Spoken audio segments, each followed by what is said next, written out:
যুদ্ধের ভড়কি দিয়েও যখন কাজ হলো না, তখন সত্যি সত্যি একটা যুদ্ধ লাগাতেই হবে।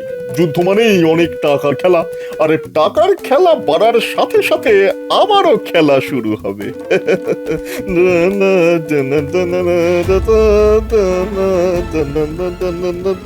এলোমেলো করে দেমা লুটে পুটে খায় না, আজ রাতেই বেরিয়ে পড়তে হবে। যায়, হ্যাঁ। ভাবো ভাবো, সকলে মিলে ভাবো। আমার মনে হয় এখনই ভাবার কোনো প্রয়োজন নেই। কেন কেন কেন? কেননা এবছর ভালো ফসল হলেও আগামী বছরও যে এমন মাত্রাতিরিক্ত ফলন হবে তার তো কোনো মানে নেই। সেটা একদিক দিয়ে ঠিক। হয়তো আগামী বছর অতিবৃষ্টি কিংবা অনাবৃষ্টির জন্য ফসল কম হতে পারে। সেই জন্য আমার মনে হয় রাজকোষের অতিরিক্ত অর্থ সঞ্চয় করে রাখা উচিত। আমিও গোপালের সঙ্গে একমত মহারাজ। গোপালের কথা তো শোনা হলো, তা মন্ত্রী তুমি এবার তোমার মত প্রকাশ করো। আমি বলছিলাম কি, অতিরিক্ত অর্থের সিংহভাগই প্রতিরক্ষায় খরচ করা উচিত। হ্যাঁ হ্যাঁ, প্রতিরক্ষায় খরচ করা? হ্যাঁ, মানে নতুন নতুন অস্ত্র শস্ত্র কেনা, এই আর কি। কেন কেন কেন, হঠাৎ কি এমন হলো যে নতুন অস্ত্র কিনতে হবে? মনে হয় পুরনো অস্ত্রে মরচে পড়ে গেছে। সাবধান গোপাল, সাবধান।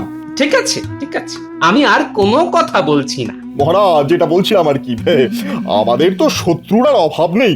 শত্রু? কাকে শত্রু বলছো তুমি? প্রথম শত্রু মুর্শিদাবাদের নবাব, দ্বিতীয় শত্রু আমাদের প্রতিবেশী খাম্বাজ রাজ। কথাটা তুমি খারাপ বলনি বটে। বলা তো যায় না কখন তারা আবার কি করে বসে। তাই আত্মরক্ষার জন্য আমাদের প্রতিরক্ষা ব্যবস্থাকে ঢেলে সাজানোর প্রয়োজন, আর তারই প্রথম পদক্ষেপ হচ্ছে নতুন অস্ত্র কেনা। ঠিক আছে ঠিক আছে, সেনাপতি কদিন ছুটি নিয়েছে, সে ফিরে এলেই এ ব্যাপারে আমি তার সঙ্গে কথা বলে নেব।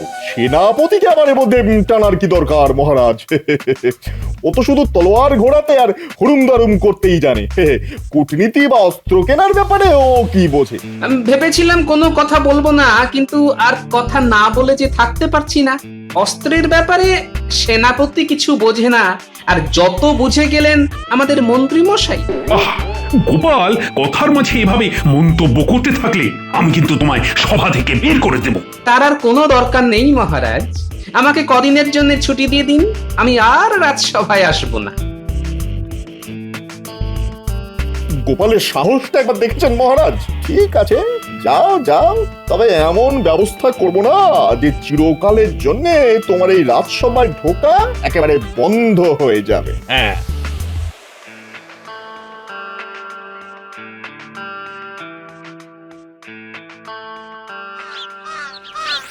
এ কি গো, এত তাড়াতাড়ি রাজসভা থেকে ফিরে এলে যে? সভা কি ছুটি হয়ে গেল? সকলের নয়, শুধু আমারই ছুটি। শুধু তোমার ছুটি মানে? রাজসভা থেকে চলে এলাম, এরপর যতদিন মহারাজ আমাকে আর রাজসভায় না ডাকবেন ততদিন আমি ঘরে বসে থাকবো আর প্রাণ ভরে ঘুমোবো। এই তোমার কথার মাথা মুন্ডু তো কিছুই বুঝতে পারছি না। হ্যাঁ গো, মহারাজের সঙ্গে কি কোনো গন্ডগোল হয়েছে? না, মহারাজের সঙ্গে ঠিক হয়নি, তবে হয়েছে আমাদের নতুন মন্ত্রী ওই ভগবানের সঙ্গে। ও, তা কি নিয়ে গন্ডগোলটা লাগলো শুনি? তুমি ঘরের বউ, তাই সবটা তোমার না শুনলেও চলবে। তবে এই বলে দিলাম আমি, ওই মন্ত্রী যেদিন মহারাজকে ভরাডুবি করে ছাড়বে সেদিনই মহারাজ টের পাবে। এখন একটু মুড়ি মেখে আনো দেখি, একটু জমিয়ে পেট পুজো করি। বুঝলে রানী, যত বয়স হচ্ছে গোপালের, মেজাজটাও না ততটাই গরম হয়ে উঠছে। কেন, গোপাল আবার কি করলো? দেখো না, অস্ত্র কেনা নিয়ে আজ রাজসভায় নতুন মন্ত্রীর সঙ্গে গোপালের একটু খিটিমিটি লেগেছে। তা এই ব্যাপারে আমি একটু বিরক্তি প্রকাশ করতেই গোপাল রেগে মেগে আমার অনুমতি ছাড়াই রাজসভা ছেড়ে বেরিয়ে গেল। আচ্ছা, গোপাল কোন পক্ষে ছিল? অস্ত্র কেনার দিকে নাকি অস্ত্র না কেনার দিকে? ওর রকম সকম দেখে তো মনে হচ্ছিল অস্ত্র না কেনার দিকে। আচ্ছা, হঠাৎ করে অস্ত্র কেনারই বা প্রয়োজন হয়ে পড়লো কেন? ওই মানে নতুন মন্ত্রী প্রতিরক্ষা ব্যাপারকে একেবারে ঢেলে সাজাতে চাইছে আর কি। তা প্রতিরক্ষা ব্যাপারকে ঢেলে সাজাবার দরকার হয়ে পড়লো কেন? এই দেখো, এত বড় রাজ্যের রানী হয়েও তুমি এই কথা বলছো? আরে আমাদের শত্রুত্ব আর অভাব নেই। দেখুন মহারাজ, এতদিন এই রাজ্যের রানী হয়ে আমি যেটুকু বুঝেছি তাতে আমার মনে হয় আপনি যাদের শত্রু ভাবছেন তাদের সঙ্গে কিন্তু বন্ধুত্ব করে নেওয়ার থেকে বড় রাজধর্ম আর কিছু নেই। বলছো? হ্যাঁ বলছি, কারণ যুদ্ধ মানেই তো অকারণে অর্থ আর লোকক্ষয়। কথাটা খুব একটা মন্দ বলনি রানী। বেশ, কালই রাজসভায় গিয়ে মন্ত্রীকে বলে দেব যে এখনই কোনো অস্ত্র কেনার প্রয়োজন নেই। গোপাল কাল রাগ দেখিয়ে রাজসভা থেকে চলে গেছে, তার মানে আমার পথের কাঁটা দূর হয়েছে। সেনাপতি আসতেও কদিন সময় লাগবে। এই ফাঁকে মহারাজকে রাজি করিয়ে অস্ত্র কেনার ব্যাপারটা মিটিয়ে ফেলতে হবে। হ্যাঁ, আহা, অস্ত্র কেনা মানেই নিজের টেকে কিছু ঢোকা।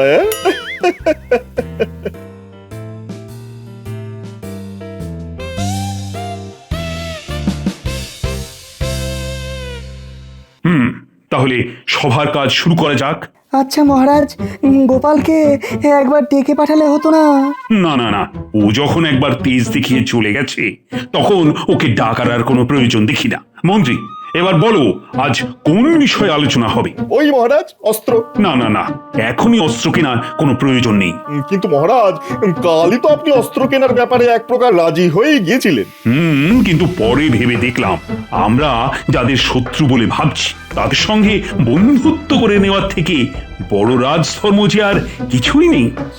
চলে, তার মানে অস্ত্র কেনা হবে না? আর অস্ত্র কেনা না হলে আমার ট্যাঙ্কে অর্থের আমদানি হবে কি করে? বাবা, আপনি কিন্তু ভুল করছেন মহারাজ।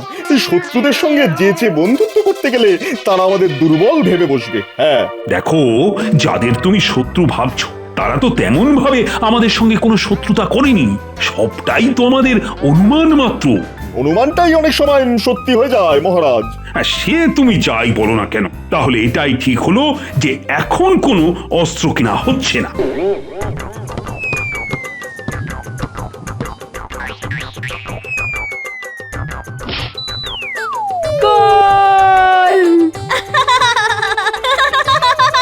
কি গো দাদু, এটা নিয়ে কটা খেলে? আসলে আমার খিদেটা একটু বেশি তো, তাই বেশি করেই খাচ্ছি, বুঝলি? ওরে বাবা, বেলা যে অনেক হলো, আমি চলি রে। বলছি, কাল আবার খেলবে তো দাদু? হ্যাঁ, খেলবো খেলবো।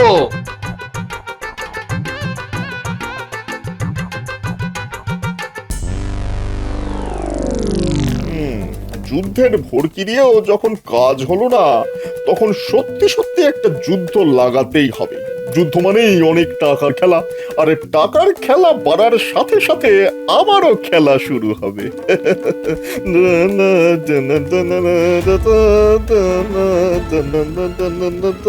এলোমেলো করে দেমা লুটে পুটে খায়। না, আজ রাতেই বেরিয়ে পড়তে হবে।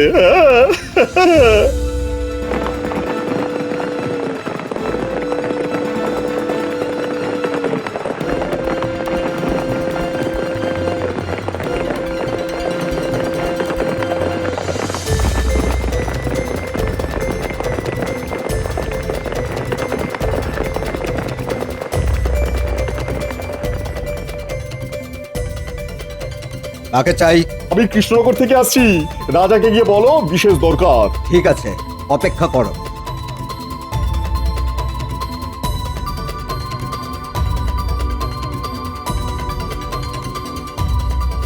ভেতরে চলো, মহারাজ ডাকছেন।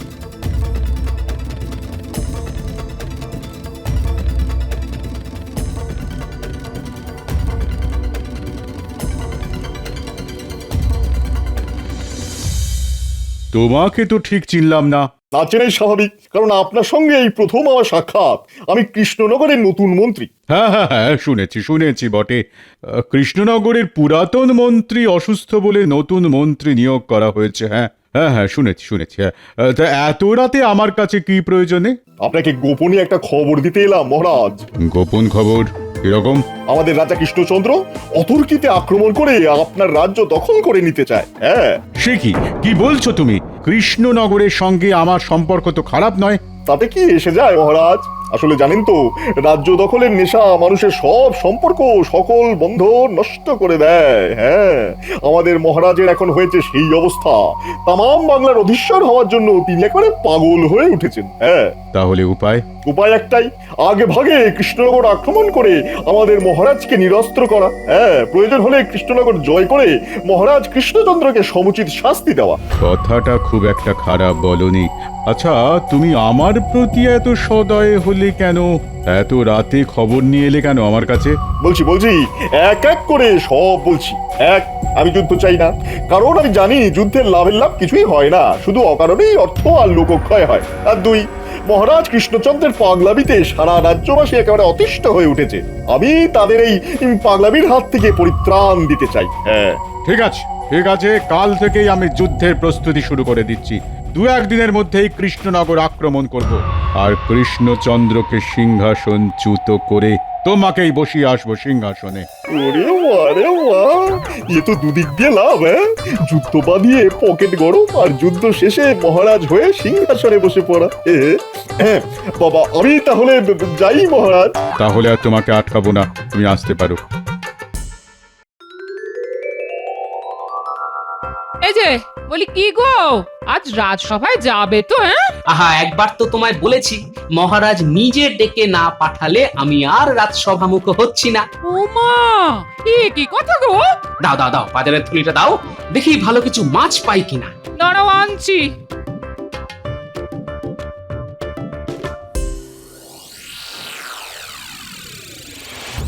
কি বলছো কি বিজ্ঞানী?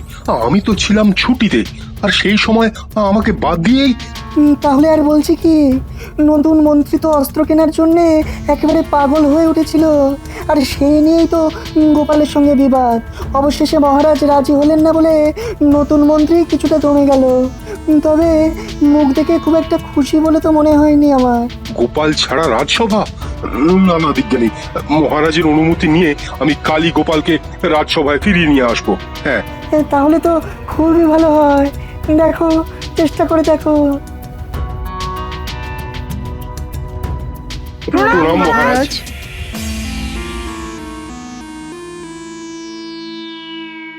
আচ্ছা, মন্ত্রী আসেনি? তাকে তো এখনো দেখতে পাচ্ছি না মহারাজ। তা সেনাপতি, ছুটি কাটানো কেমন হলো? ভালো মহারাজ। এ কি মন্ত্রী, আজ তোমার এত দেরি হলো কেন?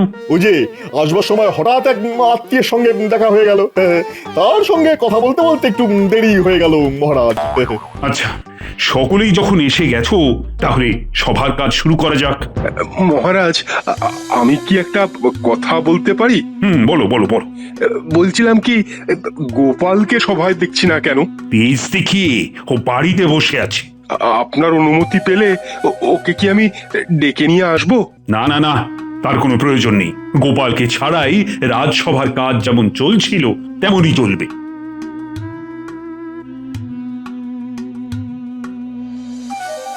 কি ব্যাপার গুপ্তচর, হঠাৎ তুমি এলে? কোনো খবর আছে কি? মহারাজ, খুব একটা খারাপ খবর আছে। খারাপ খবর? হ্যাঁ মহারাজ, আমাদের বিরুদ্ধে যুদ্ধের জন্য খাম্বাজ রাজ প্রস্তুত হচ্ছেন। বাবা, আমাদের বিরুদ্ধে যুদ্ধ? বলো কি? আচ্ছা, তোমার কোনো ভুল হচ্ছে না তো? না মহারাজ, আমি একেবারে পাকা খবর এনেছি। হ্যাঁ, কিন্তু যুদ্ধের কারণটা কি?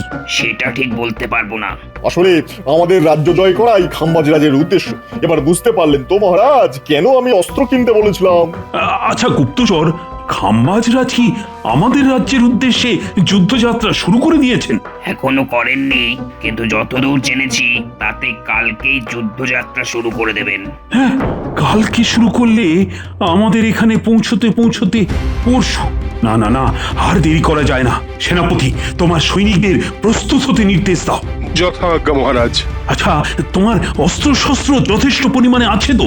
খাম্বাজরাজ ইতিমধ্যে কোনো আধুনিক অস্ত্র না কিনে থাকলে আমাদের যা আছে তা দিয়েই ওদের সাথে অনায়াসে মোকাবিলা করা যাবে মহারাজ। তাহলে এক্ষুনি গিয়ে খাম্বাজের মোকাবিলা করার জন্য সৈন্য প্রস্তুত করো। আমি এক্ষুনি যাচ্ছি মহারাজ। আমি তাহলে এখন আসি মহারাজ, পরে যদি আরো খবর পাই তাহলে আপনাকে এসে জানিয়ে যাব। হ্যাঁ হ্যাঁ, তুমি এখন এসো। গুপ্তচরের কাণ্ড দেখে একেবারে পিত্তি জ্বলে যায়। ভেবেছিলাম অতর্কিতে হানা দিয়ে খাম্বাজরাজ কোথায় কৃষ্ণচন্দ্রকে তুড়ি মেরে তাড়িয়ে দেবে, তা না, গুপ্তচরটা ঠিক জানিয়ে দিয়ে গেল। দাঁড়াও, আগে একবার সিংহাসনে বসি, তারপর সব থেকে আগে ওটাকে তাড়াবো। হ্যাঁ মন্ত্রী, বলুন মহারাজ। এইসব বিপদের দিনে গোপাল আমাকে যেমন বুদ্ধি আর সাহস দিত, তুমি সেরকম পারবে তো? একবার যখন সুযোগ পেয়েছি তখন দেখুন না আপনার এই অধম মন্ত্রী কি করে। মনে রাখবেন, আপনার এই ভগবান কিন্তু 10-10টা গোপালের সমান।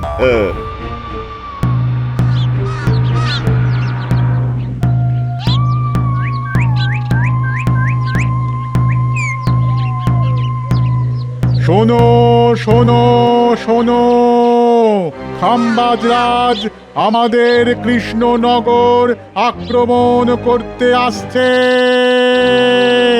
2-1 দিনের মধ্যেই যুদ্ধ লাগবে। সকলে তাই খুব সাবধানে থাকবে, আর খুব একটা প্রয়োজন ছাড়া কেউ ঘরের বাইরে বেরোবে না। শোনো শোনো শোনো। সে কি যুদ্ধ লাগবে? তাহলে তো মহা বিপদ, রাজায় রাজায় যুদ্ধ হবে আর প্রাণ যাবে উলুখাগড়ার। এবার ফসল ভালো হতে ভেবেছিলাম বছরটা খুব ভালোভাবে কাটবে, তা না এই কি উঠবো অশান্তি বলো দেখি। কি যেন বলছে না, যুদ্ধ লাগবে। এগো ভাই, এসব তুমি কি বলছো? কেন, মহারাজের খাস লোক হয়ে তুমি জানো না খাম্বাজরাজ আমাদের রাজ্য আক্রমণ করতে আসছে? সে কি? সকলে মনে রেখো, এই আক্রমণ প্রতিহত করে আমাদের জয়লাভ করতেই হবে। সেনাপতি, এসব কি শুনছি? ঠিকই শুনেছো গোপাল। আচ্ছা, আমাকে একটা দ্রুতগামী ঘোড়া দিতে পারো? ঘোড়া? ঘোড়া দিয়ে কি হবে? সব পরে বলবো, হাতে একনার সময় নেই। আর আমার এই ঘোড়া নিয়ে যাওয়ার খবরটা কিন্তু কেউ যেন জানতে না পারে, বুঝলে? ঠিক আছে, চলো দিচ্ছি।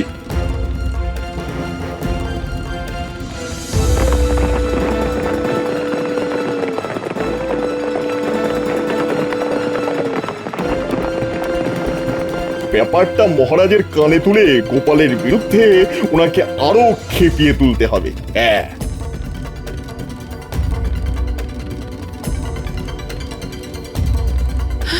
কি বলছেন কি মহারাজ?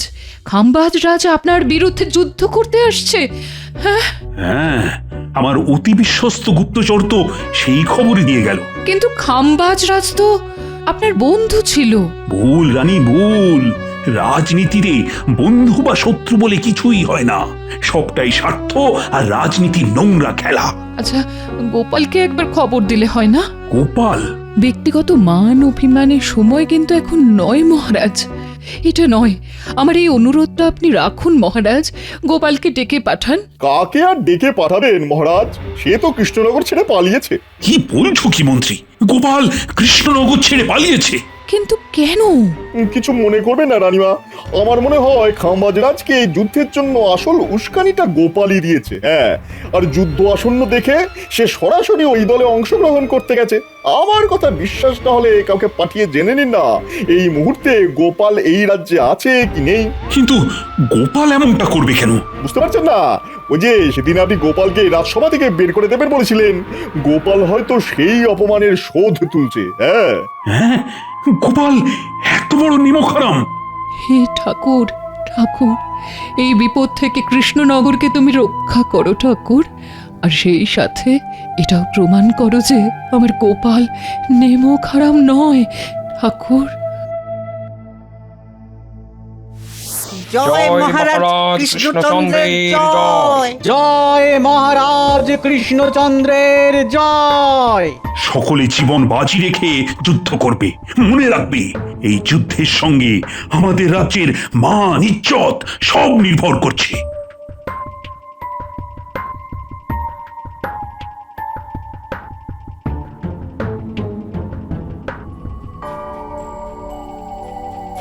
দেখুন মহারাজ, দেখুন আমার কথা সত্যি হলো কিনা। বেঈমান গোপাল আজ খাম্বাজ রাজার দলে। আক্রমণ! এটা কি হলো? খাম্বাজরাজ সাদা পতাকা উড়িয়ে দিল কেন? কৃষ্ণচন্দ্র, কৃষ্ণচন্দ্র, আমি আপনার সঙ্গে যুদ্ধ করতে আসিনি, সন্ধি করতে এসেছি। তাহলে কেন এই যুদ্ধের আয়োজন? একজন আমাকে মিথ্যে খবর দিয়ে ভুল পথে চালিত করে আপনার বিরুদ্ধে যুদ্ধ করতে এক প্রকার বাধ্য করেছিল। সে কি? কিন্তু শেষ মুহূর্তে আর একজন আমার সেই ভুল ভেঙে দিল। সে বলল আপনি নাকি যুদ্ধ করতে চান না, আর যুদ্ধ মানেই তো অকারণ অর্থ আর লোকক্ষয়, এতে কারুরই ভালো হয় না। কিন্তু কে আপনাকে আমার বিরুদ্ধে যুদ্ধ করতে বাধ্য করেছিল? এ আবার আপনার এই নতুন মন্ত্রী। সেরেছে, এ তো হাটে হাঁড়ি ভেঙে দিল। এখন তালে গলে আমি পালাই বাবা। কোথায় পালাচ্ছেন মন্ত্রী মশাই? একেবারে পালাতে দিও না গোপাল, ওর ব্যবস্থা আমি পরে করছি। কিন্তু আপনার ভুল কে ভেঙে দিল খাম্বাজরাজ? কে আবার? আপনার এই চিরবিশ্বস্ত গোপাল। গোপাল? গোপাল তুমি? যাক, ভালোই ভালোই সব মিটে গেল। এবার আপনার এই বিশ্বাসঘাতক মন্ত্রীটির কি করবেন বলুন তো? ওকে ওকে আমি কঠিন শাস্তি দেবো। ওকে আমার হাতে ছেড়ে দিন। মিথ্যে কথা বলে আমাকে বিভ্রান্ত করার শাস্তিটা ওকে আমি নিজের হাতেই দিতে চাই। ও মহারাজ, আপনি নিজে হাতে মারুন কাটুন যা ইচ্ছে করুন, কিন্তু দয়া করে এই খাম্বাজরাজের হাতে আমায় তুলে দেবেন না। নিজের রাজ্যে নিয়ে গিয়ে ও কিন্তু খুব মারবে, ভীষণ মারবে মহারাজ, খুব লাগবে আমার। মেয়ের একবারে হাড়গোড় ভেঙে দেবে। ও মহারাজ, চুপ হতো ছড়া, তা আমরা হয়ে আবার বাচ্চার মতো কাঁদা হচ্ছে। চল চল, তোর কি হাল করি দেখবি, চল। গোপাল, গোপাল তুমি না থাকলে আজ কিন্তু একটা বড় বিপদ হতে পারতো। জয় গোপালের জয়। জয়।